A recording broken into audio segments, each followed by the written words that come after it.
Hey everybody, how's it going? It is Matt and it's finally Fiendish Friday, TGIF. I hope each and every one of you are having a great morning, evening, dawn, day, or dusk right now. Whenever it is you're watching this, I hope you're having a fantastic time. Please like, share, and subscribe as usual. Today's movie is a fantastic one. It's one that I have loved ever since I seen it when I was a teenager. It's from 1982. Stars, what do we got? Gary Sherman, or Gary Swanson, excuse me, Wings Hauser, and Season Hubley.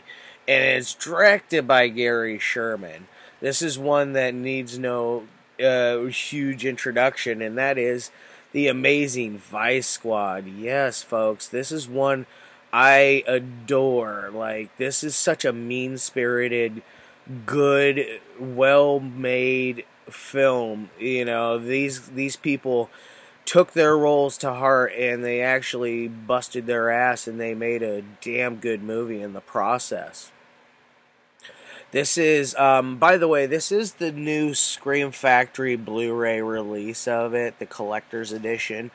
It was impossibly out of print on DVD, so when they announced this one, it was to the top of my list of must-haves.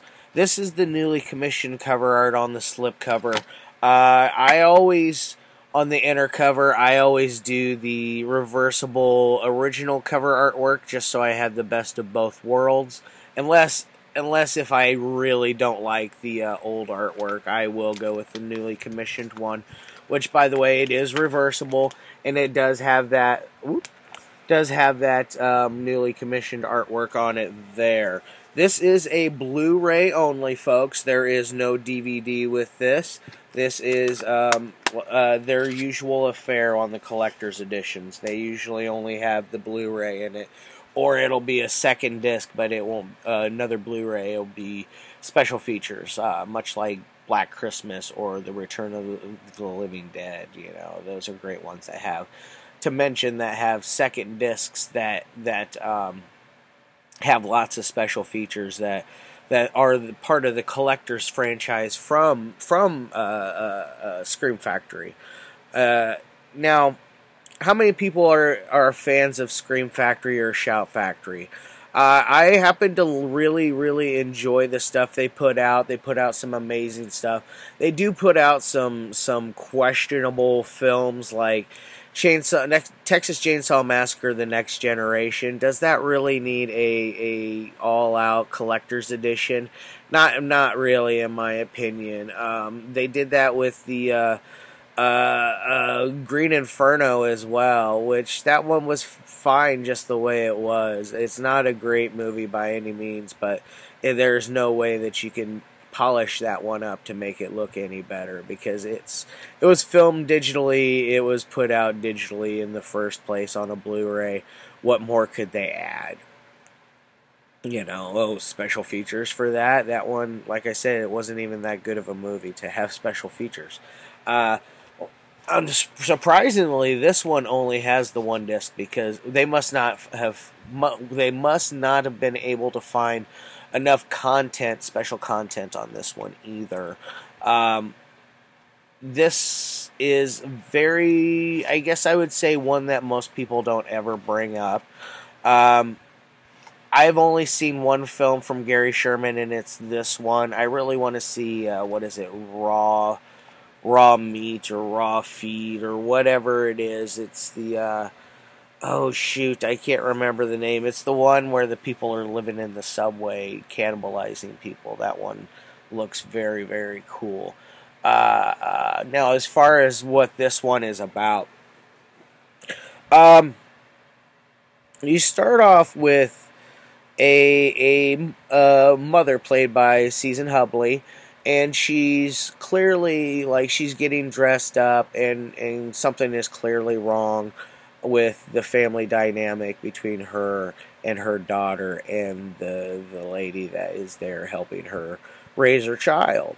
And you can really, I guess, it gives you a good feel of the kind of loneliness that this film gave you. It made you feel every way that Gary Sherman made this. It made you feel like you were being left alone, and you had to endure this horrible thing all on your own. It has an amazing vibe to it just from that beginning. It's heartbreaking in ways, because when you see this mother put her child on the bus to leave, you can just see the child's pain begin in her eyes and how sad she is, and then of course, Princess, played by Susan Hubley.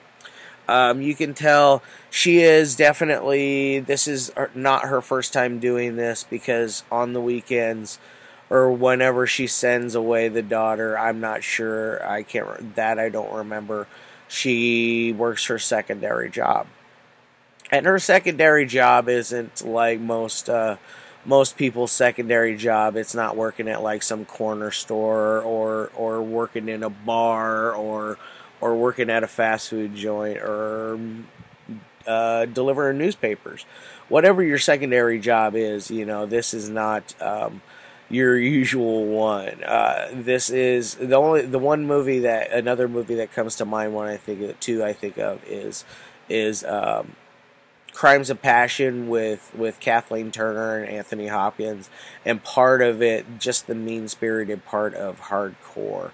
The one with, I forget what his name is, but that's a very, very good one. Not as good as this.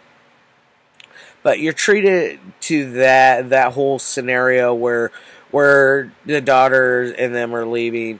Then you fast forward a little bit and you meet a girl who is clearly been beaten very, very harshly, and she is tied to a bed, and you meet Ramrod, played by Wings Hauser. By the way, he is perfect in this role. All three of them are amazing in this, I feel like. All three of them acted their asses off, and they did lots of research before they got into it, which is very, very cool. That's old school acting right there, character acting. That's what makes a good film. If you can get into that character and portray something that you lived for a short while, really helps. Granted, it may be a bastardized version, but it still is. It still is much more powerful than going in completely blind into a role, I feel like.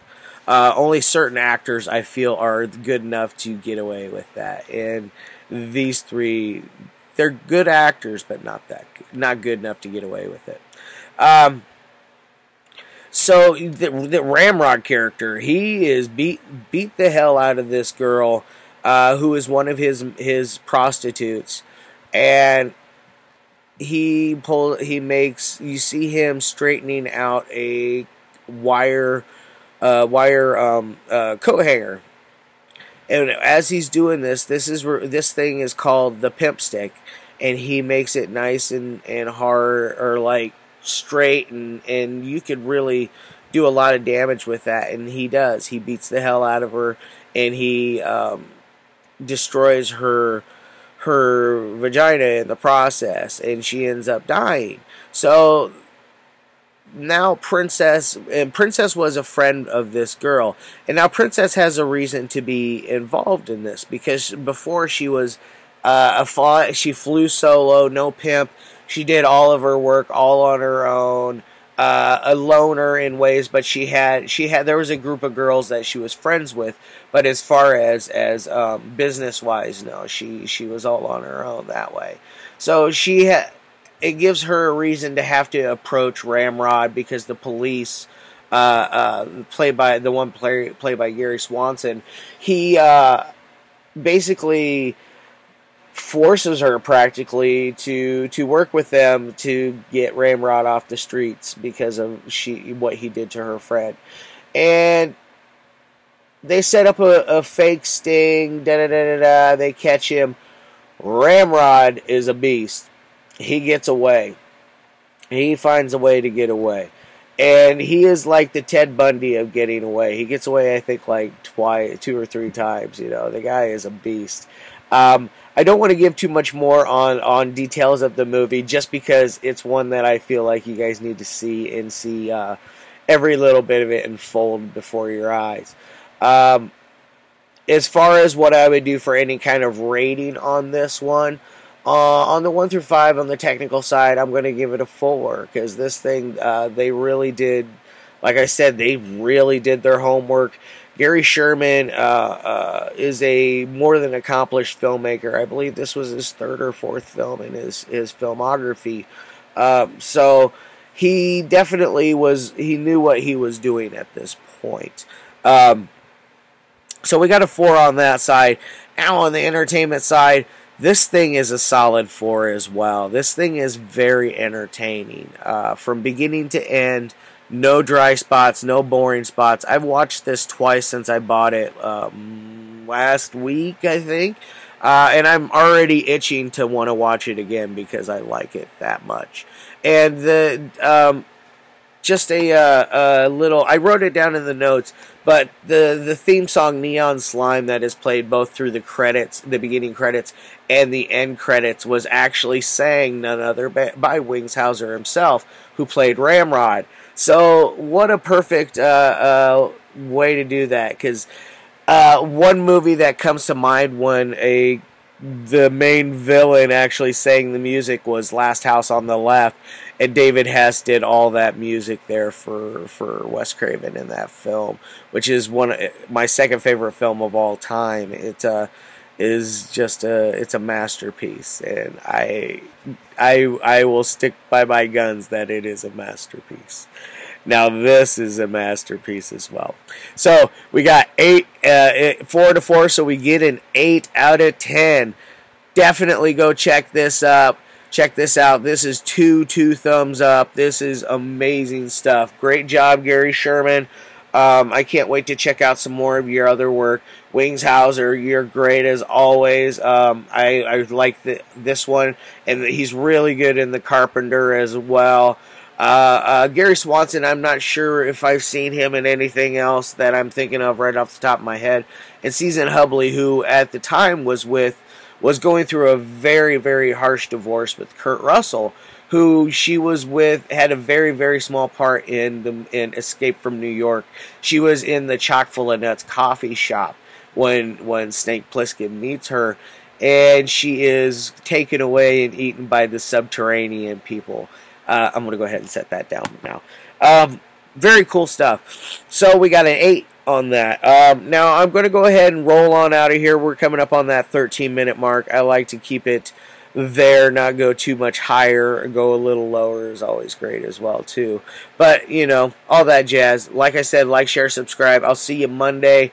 I'm not 100% what I got lined up, but Tuesday I do know what I'm doing for Terrible Tuesday. It's going to be a whole series, just because you watch one, you've seen the whole thing, basically, because the whole series is the exact same. It's duplicated in different ways, shapes, and forms. All right, y'all. Peace as always.